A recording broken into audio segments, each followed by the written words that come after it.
Nono, nesta tarde sentimos-nos abençoados pela partilha de conhecimentos em torno do Espiritismo. É verdade, Isabel. No entanto, estamos a chegar ao último trabalho. Mas como dizem nos Oscars, last but not least. Apresentamos então de seguida José Roberto, de nacionalidade brasileira, vem do Espírito Santo, onde é membro e atual diretor científico da Associação Médico-Espírita do Estado de Espírito Santo. Licenciado em Medicina com especialização em Clínica Médica, Reumatologia e Medicina Intensiva. Fez a residência médica em Clínica Médica e Reumatologia e pós-graduação em Perícia Previdenciária. É médico, coordenador e rotina, perito médico e coordenador do Departamento de Bioética da Associação Médico-Espírita do Brasil. Hoje, José Roberto vem apresentar-nos o trabalho Eutanásia e Distanásia. José tem a palavra.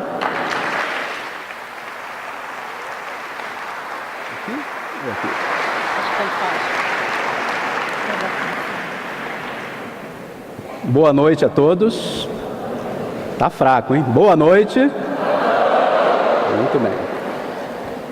Eu agradeço a Deus pela essa oportunidade de estar aqui, nesse evento, conhecendo um país tão bonito e pessoas tão queridas. Agradeço a organização do evento, pelo convite à Associação Médico Espírita do Brasil, a qual venho representando para falar sobre o tema. Eutanásia é um assunto do momento, né, de várias décadas, né, que estão se discutindo isso. Recentemente, um exemplo que eu vou dar, que eu sou médico de unidade de terapia intensiva, recebemos uma paciente que desenvolveu um quadro de cefaleia, uma dor de cabeça de forte intensidade em casa, seguido de convulsões e um rebaixamento do nível de consciência. A ambulância foi chamada e a paciente prontamente atendida, levada para o hospital mais próximo. Lá tem um serviço de neurocirurgia, ela foi submetida à tomografia computadorizada do cérebro, foi constatada uma grande hemorragia cerebral. Imediatamente ela foi levada para o centro de hemodinâmica, onde fez uma angiografia cerebral que mostrou um aneurisma rompido. Foi feito o tratamento hemodinâmico, com o tratamento da embolização do aneurisma e, em seguida, levada para o centro cirúrgico, onde fez a drenagem do seu cérebro.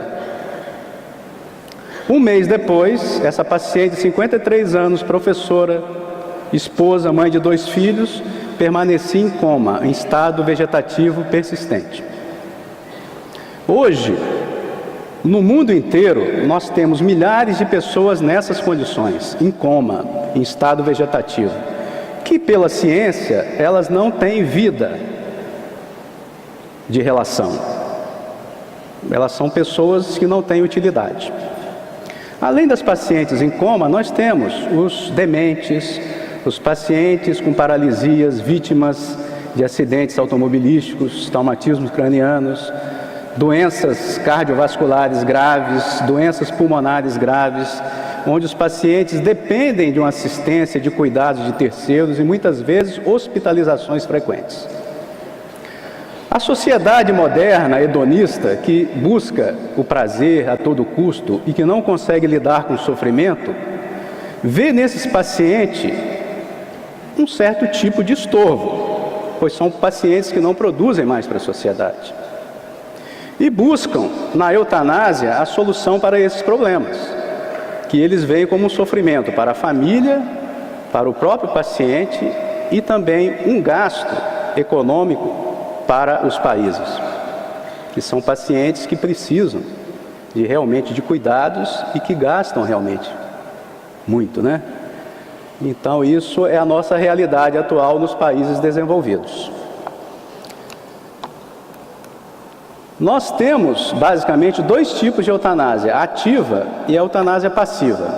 A eutanásia ativa, ela é realizada através de um ato que leva à morte em poucos minutos.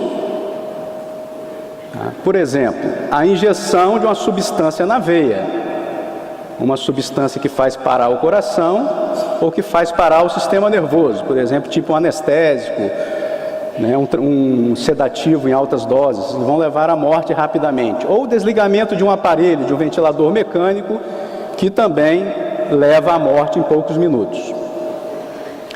Esse tipo de eutanásia, ela existe em 2 países legalmente, na Holanda e na Bélgica, desde 1994, nos 2 países. Sendo que na Holanda já é permitida a eutanásia de crianças de 12 a 16 anos. Além disso, lá os órgãos desses pacientes que são eutanasiados, eles são usados para transplante de órgãos. E a eutanásia passiva, que já é mais disseminada e aceita na grande maioria dos países da Europa, alguns estados dos Estados Unidos e no Canadá. Eu vou dar aqui 2 exemplos de pacientes que marcaram a história da eutanásia passiva. A Terry Schiavo, que vocês lembram, né, que foi uma americana, que permaneceu 14 anos em estado vegetativo. Ela teve uma parada cardíaca por uma hipocalemia, a baixa do potássio. Ela tinha bulimia, teve uma arritmia pela baixa do potássio, parada cardíaca e com lesão séria do seu encéfalo, ficando no estado vegetativo, em que a ciência fala que o paciente não tem, né, nenhuma relação com o meio. E aí nós vemos, né, a figura dela, à esquerda de vocês, é quando o médico chega e fala o nome dela. Você vê que ela tem reações na sua face, né, como se estivesse respondendo. A Terry Schiavo, por decisão da justiça americana, a pedido do seu marido, que era seu representante legal, apesar dos seus pais terem sido contras, eles queriam levar a Terry para casa e continuar dando os cuidados, porque ela não recebia nenhum tratamento excepcional. Ela não estava ligada a nenhum ventilador, a nenhum aparelho. Apenas ela tinha que receber os cuidados, a alimentação, a hidratação, o banho, a higiene e a limpeza. Não deixaram que a família levasse. A justiça, baseado num depoimento dela em vida, que ela não queria estar nessa condição, deu causa ao seu marido. E a justiça determinou que fosse interrompida a alimentação e a hidratação da Terry Schiavo. E ela faleceu 14 dias depois por desidratação e inanição. E eles acharam que foi uma morte suave. O outro exemplo é da Eluana Englaro, uma italiana, vítima de um acidente automobilístico, jovem, que ficou 17 anos em estado vegetativo e que seu pai, nesses 17 anos, buscou na justiça a interrupção da sua vida, mas a justiça italiana não concedia a eutanásia, até que o parlamento adotou uma liminar, vamos dizer que no Brasil a gente chama de liminar, que deu parecer favorável à clínica onde ela estava e o seu tratamento foi interrompido, da mesma forma que a Terry Schiavo. Só que ela faleceu 3 dias depois. Acredita-se que não foi pela retirada da alimentação e da hidratação. Injetaram alguma substância nela, mas não revelaram, porque o tempo geralmente demora-se mais do que 3 dias para a morte vir por esse método. Então hoje, algumas sociedades médicas, por exemplo, da Inglaterra, dos Estados Unidos, entendem que hidratar e alimentar um paciente é um ato médico. Eu não concordo com isso. Eu acho que hidratar e alimentar alguém é o mínimo, é o básico de uma sobrevivência. Isso não pode ser declarado ato médico. E temos também agora o suicídio assistido, que aqui em Portugal vocês conhecem como morte assistida. Que eu li algumas reportagens daqui, há um movimento da sociedade aqui, inclusive médica, de psicólogos, de políticos, favoráveis à morte assistida aqui em Portugal. Atualmente ela é legal na Suíça, na Suécia e na Alemanha, que já permitem. Sendo que na Suíça, eles aceitam pessoas vindo de outros países. Tem a clínica lá famosa, Dignitas, onde são feitas o suicídio tanto de pacientes de origem suíça quanto de outros países, onde acorrem muito alemães, pessoal do Reino Unido, França, Itália e etc. De 1988 até agora, mais de 2.000 pessoas já tiveram êxito no suicídio nessa clínica. Como acontece isso? A pessoa vai para lá, geralmente com um familiar, um amigo, um companheiro, interna-se nessa clínica, onde é oferecido um medicamento, né, num copo, que é um tranquilizante em altas doses, tiopental normalmente, e essa pessoa tem que estar acordada, lúcida e consciente, e é gravado um vídeo em que ela fala que ela quer morrer por suicídio, eles filmam a pessoa tomando o líquido e em cerca de 10 minutos ela está morta. Nós temos até um filme aí recente, né, que é o Como Eu Era Antes de Você, em português, Go Before You, em inglês, né? Que é muito interessante, de um jovem, né, que sofreu um acidente e que não aceitava estar tetraplégico, né, em cadeira de rodas, dependente dos outros, e ele acaba o filme ele indo para essa clínica onde teve o seu suicídio completado. É muito interessante, né? Esse casal, Ted e Joan Dones, ele era um músico, um maestro, né, inglês, muito famoso, muito competente, e cuja mulher, a Joan, ela sofria de um cancro, né, o câncer no pâncreas, com metástase, já realmente ela estava numa fase terminal e queria ter logo extinta a sua vida. E ele, em solidariedade a ela, também foi para a clínica e pediu suicídio, e ele não tinha doença nenhuma grave, nem terminal. E todos dois foram atendidos nos seus pedidos, no mesmo dia e junto dos seus filhos. Então, quais são as razões para alguém pedir a eutanásia? Eu aqui citei 4 principais, né? Sou livre para decidir sobre o meu destino. Quero morrer com dignidade. Não quero sofrer. Não quero depender dos outros. Vamos analisar cada uma delas. Isso são casos reais, né, de revistas brasileiras, né, uma pessoa deixando se identificar, né, falando que as pessoas não fazem seguro de vida. Vejo o que fiz, um seguro de morte, é um testamento vital, tá, onde ela coloca o que ela quer fazer quando tiver numa situação de uma doença grave ou ir para uma unidade de terapia intensiva. Ela já deixa o seu testamento escrito ali. Então, é a liberdade, é a autonomia, né, que hoje, em alguns países, a autonomia, ela está acima da benevolência e da não maleficência. Então, muitas vezes, isso deixa, a medicina num conflito, diante de um paciente desse. Que a função da medicina, o que é? Preservar a vida, aliviar o sofrimento. E vem alguém que pede que não quer viver mais, porque não aguenta sofrer mais. Qual é mais importante? É a autonomia ou a preservação da vida? Então, segundo essa sociedade hedonista, materialista, a autonomia vem em primeiro lugar. A pessoa pode fazer o que for com ela, até dispor de sua vida. E a gente entende que a vida não é da pessoa, porque ela não criou a sua própria vida, foi Deus quem a criou. E a gente pode atender a tudo da autonomia, menos dispor a vida dessa pessoa. Não quero depender dos outros. Aí a imagem, né, de uma atleta que se envolveu num acidente automobilístico e ficou tetraplégica também, totalmente dependente das outras pessoas para a sua vida diária. Ela não aceitava essa situação. Nós vemos muito isso em jovens, né, nessa situação, que não buscam mais nada na vida, apenas sair daquela situação, e buscam a morte, muitas vezes nem entendendo o processo da morte, nem tendo ainda maturidade e conhecimento para isso. E também nós vemos pessoas idosas, que estão em clínicas, né, afastadas de suas famílias, que buscam também muitas vezes a morte. Por quê?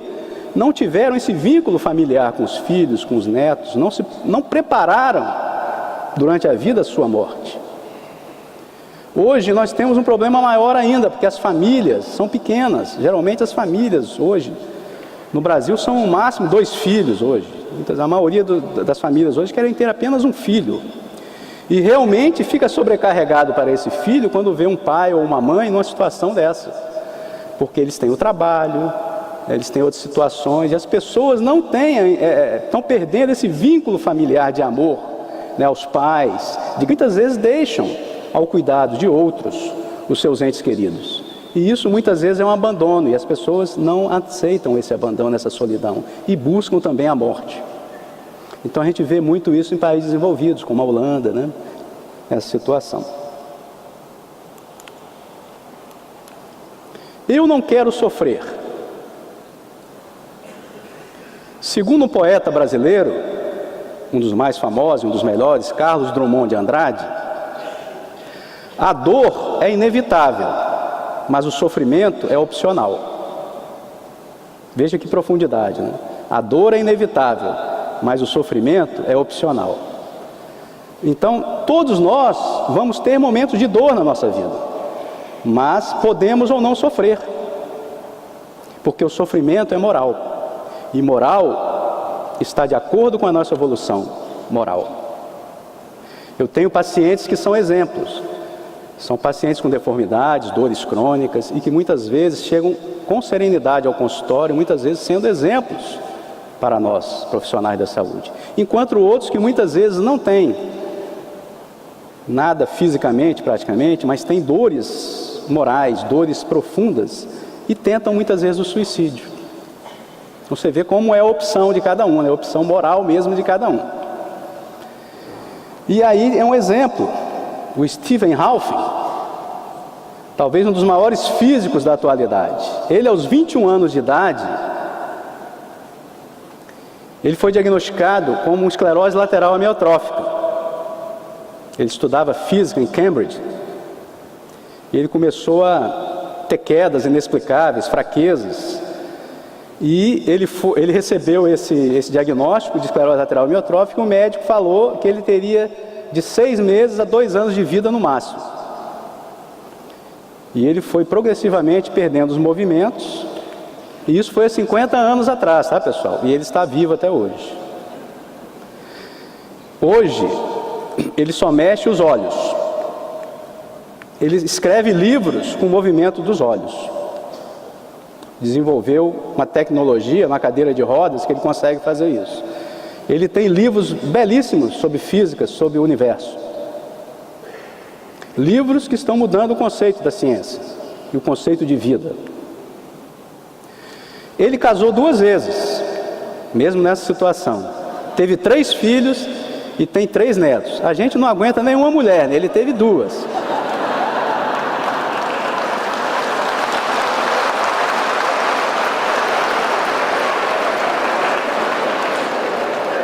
Eu não vi em nenhuma foto dele, ou filmagem, uma cara triste, sempre sorrindo.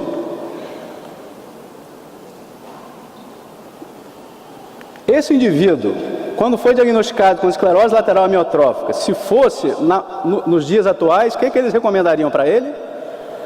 Eutanásia. E olha o exemplo de vida que esse ser nos traz, de dignidade de vida. De como é controverso essa questão do sofrimento.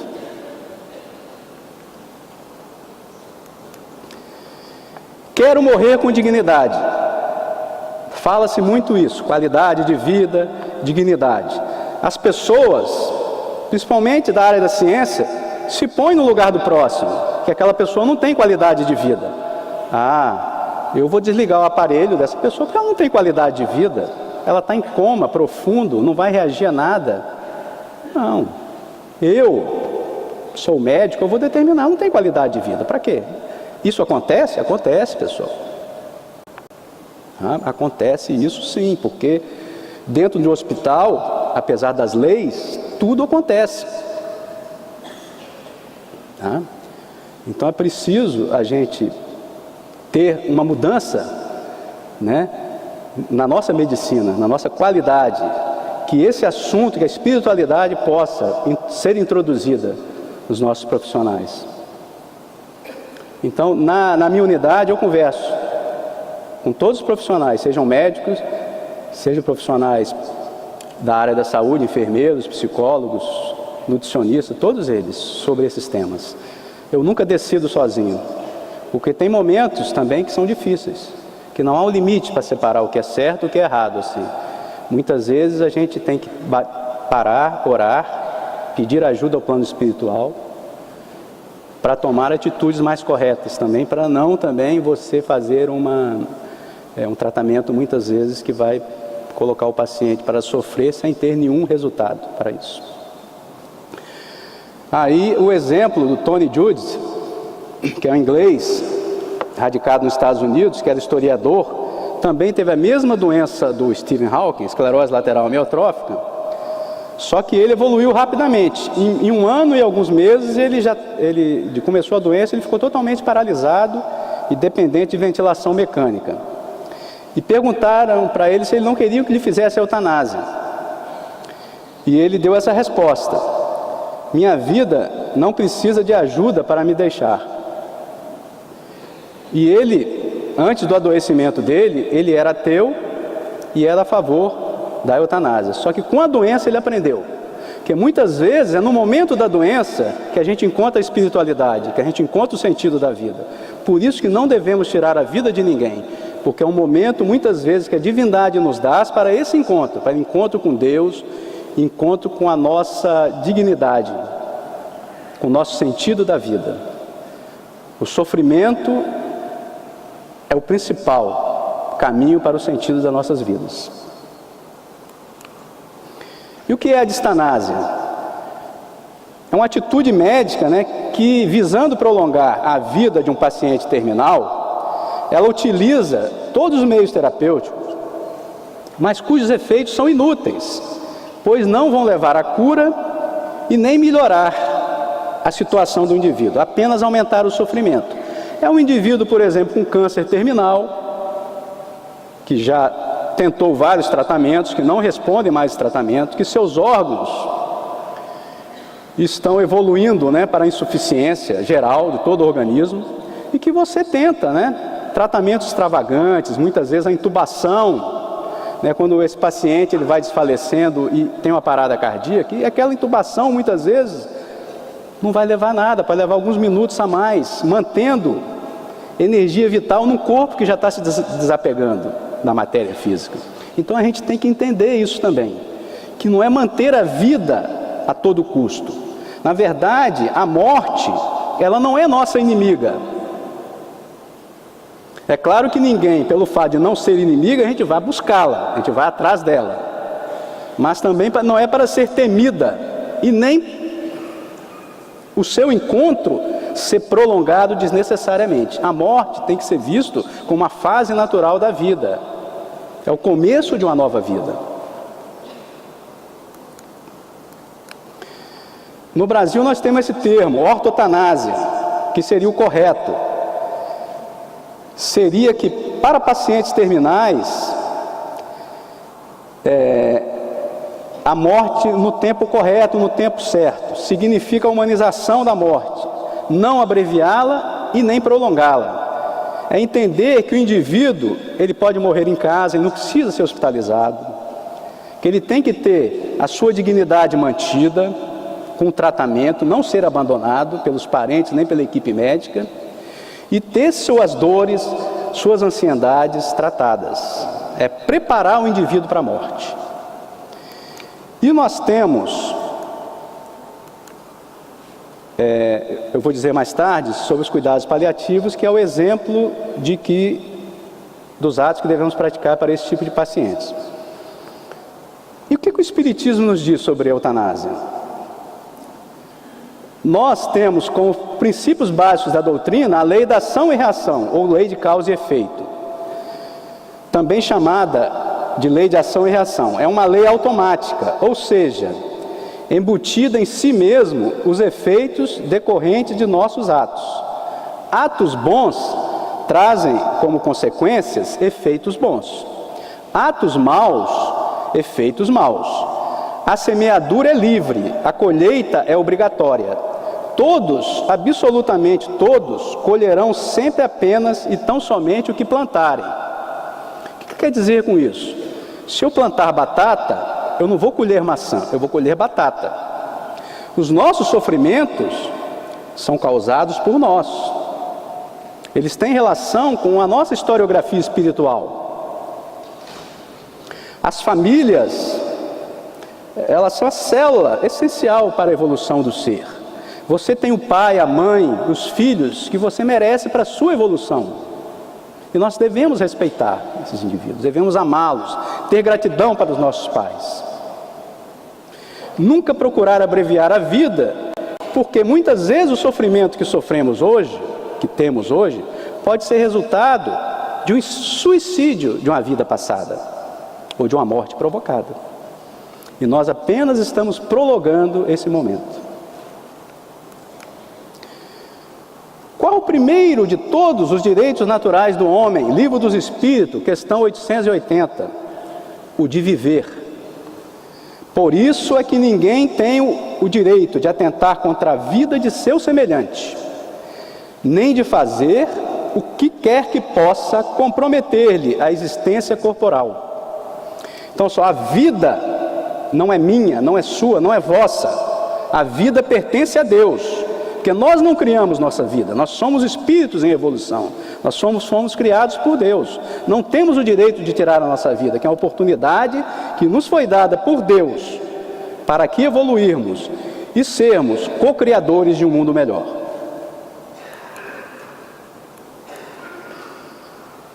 Essa passagem de São Luís é exemplar. Aqui é um trecho final dela, tá? Está no Evangelho segundo o Espiritismo. O materialista que apenas vê o corpo e em nenhuma conta tem a alma, é inapto a compreender essas coisas. O espírita, porém, que já sabe o que se passa no além-túmulo, conhece o valor do último pensamento. Minorai os derradeiros sofrimentos quando puderdes, mas guardai-vos de abreviar a vida, ainda que de 1 minuto, porque esse minuto pode evitar muitas lágrimas no futuro. É aquilo que falamos. Muitas vezes esses momentos de terminalidade, de sofrimento, são momentos especiais, muitas vezes de mudanças nas nossas atitudes mentais, nos nossos pensamentos, na nossa maneira de ver a vida, de reencontro com pessoas a que entregamos ao ódio, de perdoarmos, de sermos perdoados. Esse é um momento, pessoal, e a gente não pode interromper esse momento. Isso é muito importante na vida do ser, do paciente que está no término de sua vida.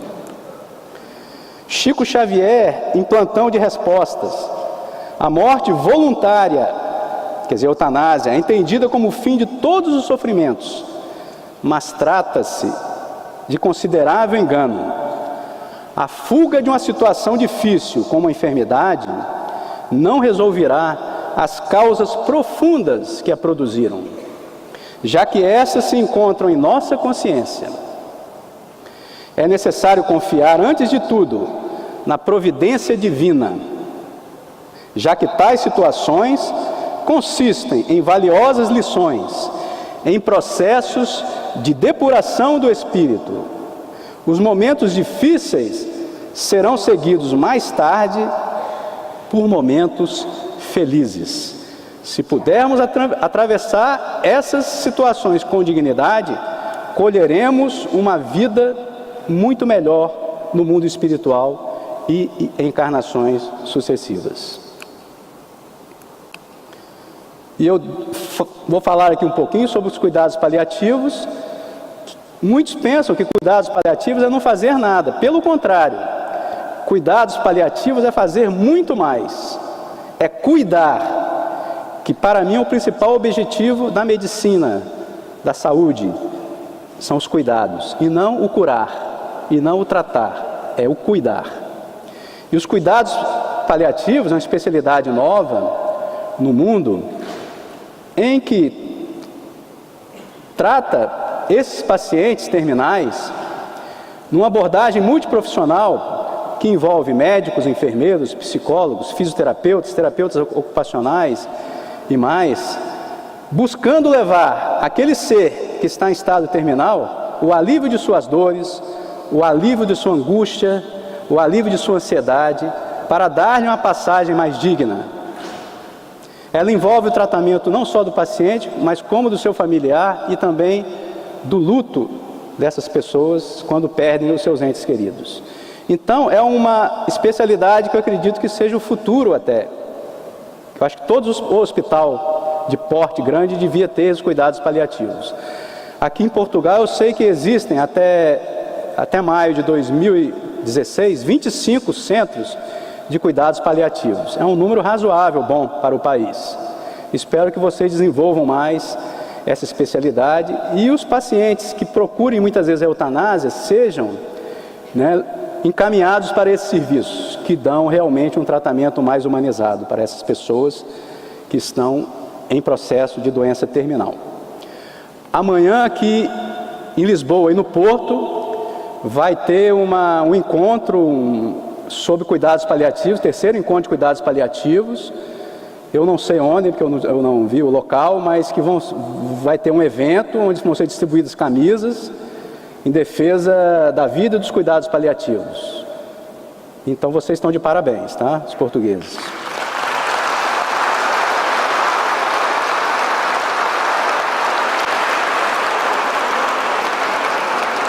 Aqui, finalizando, algumas recomendações que eu, como médico, na minha unidade de terapia intensiva, como médico espírita, eu procuro passar para os meus colegas. Eutanásia, nunca praticar eutanásia.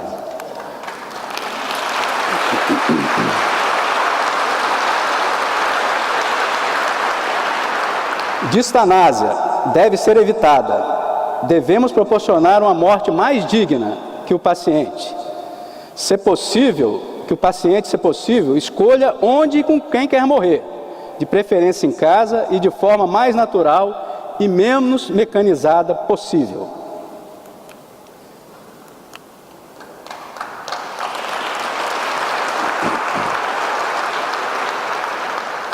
Que a morte seja vista não como inimigo a ser combatido, mas como processo natural da evolução do ser.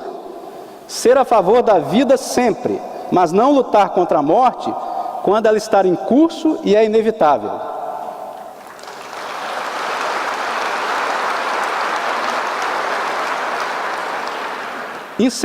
Incentivar e divulgar a medicina dos cuidados, conhecida como medicina paliativa, cobrando do sistema de saúde, público ou privado, a oferta desse serviço para a nossa população.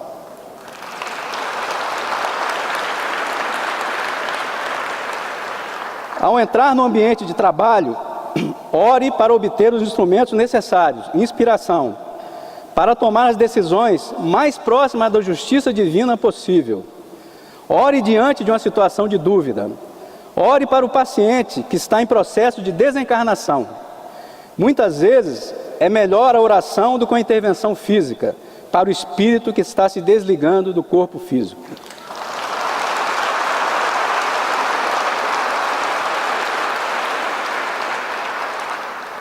O mais importante é a intenção. Nunca tenha intenção de abreviar a vida de alguém.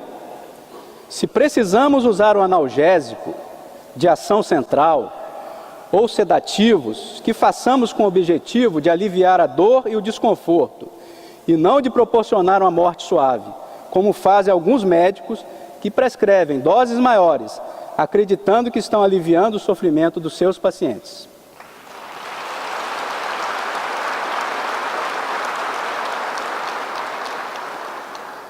Não se omita com medo das críticas de colegas, pois a maioria tem opiniões contrárias à nossa. Seja firme em suas posições, suas crenças e seus entendimentos.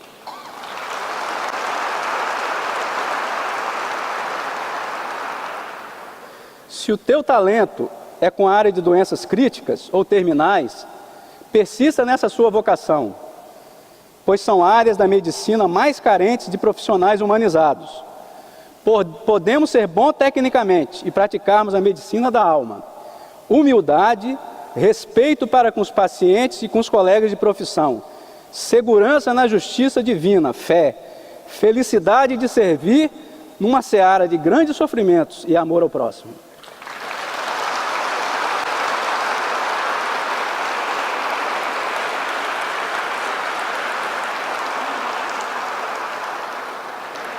Muito obrigado.